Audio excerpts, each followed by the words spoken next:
The drums had been beating since morning, slow and heavy, the way they beat only for the dead. Adeze stepped out of the taxi in her black wrapper, her suitcase still smelling of London rain, and walked toward the compound where she was born.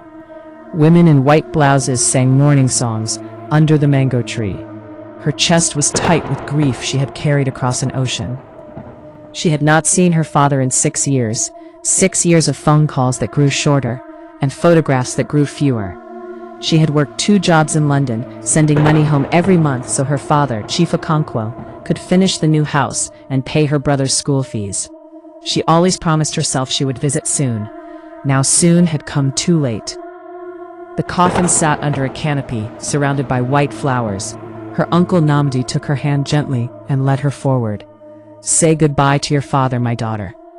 Adeze's fingers shook as she lifted the white cloth covering the still face inside.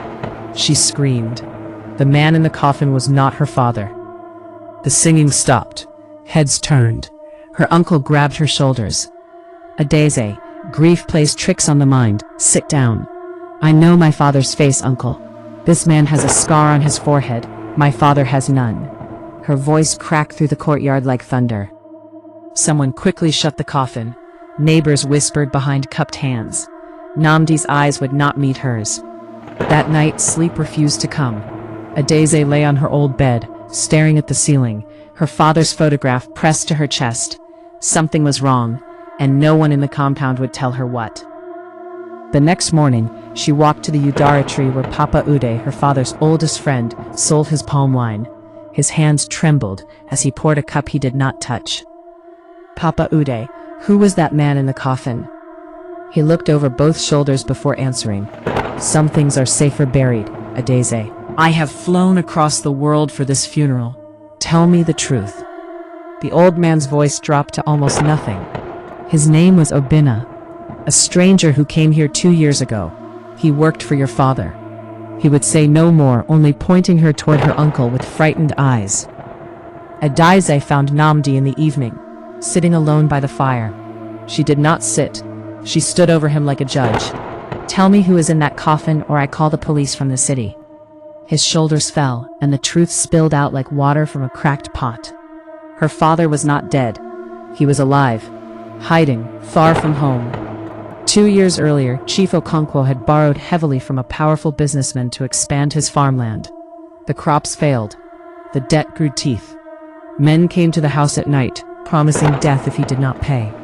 In terror, her father paid a stranger, Obinna, to live in the house and answer to his name, while he fled to a small border town to hide. 3 weeks ago, Obinna fell sick with malaria and died in that same house, still wearing another man's name. Namdi, seeing an opportunity in tragedy, buried him as Chief Okonkwo, planning to claim the family land before the truth could surface. "You would bury a stranger and steal from your own brother's family?" Adeze's voice trembled with fury and heartbreak. "I did it to protect us," Namdi said weakly. "If people know your father is alive, they will kill him. I only meant to keep peace, and yes, something for myself too."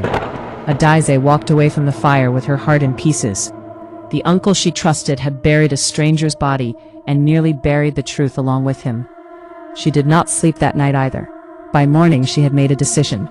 Papa Ude, moved by her tears, finally whispered the name of the border town where her father hid. Adeze traveled 2 days by bus, her heart pounding between hope and dread, until she stood before a small mud house at the edge of a dusty road. The door opened. There stood her father, thinner, grayer, his eyes sunken with 2 years of fear. "Adeze," his voice broke.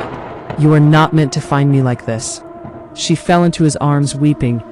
"I buried a man thinking he was you. I nearly buried you alive in my own heart." "Forgive me," he wept. "I brought shame on this family with my greed for more land. I could not face the village with my failure, so I paid Obinna to carry my name, while I hid like a coward." As father and daughter held each other in that small doorway, footsteps crunched on the dirt road outside. 2 strangers appeared, tall and cold-eyed, the businessman's men, who had followed Adeze all the way from the village, certain she would lead them to their prey. "Chief Okonkwo," the taller man said, "we have searched 2 years for you. Adeze stepped in front of her father, her whole body shaking, but her voice did not break. "Take me instead. I have savings from 6 years abroad. Let my father live, and I will pay every kobo he owes." The men studied her, a daughter offering everything for a father who had chosen to run rather than fight. Something in her courage silenced them. "Your father's shame is his own," the leader finally said, "but you have shown more honor tonight than the man who fathered you has shown in 2 years.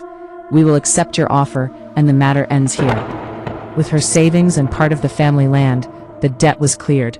The men left in peace, and for the first time in 2 years, Chief Okonkwo breathed without fear. Back in Umudike, Adeze gave Obinna the proper burial he deserved, finding his true family in a nearby town and telling them how he died. Her father returned home humbled, facing a village he had deceived. Some elders were slow to forgive. Others softened with time. Namdi confessed before the council and returned what he had tried to steal. At last, standing before the same compound where she had once screamed over a stranger's face, Adeze spoke to the gathered village. "My father ran from his shame, and it cost an innocent man his name, even in death. My uncle let fear turn to greed. But truth buried does not stay buried.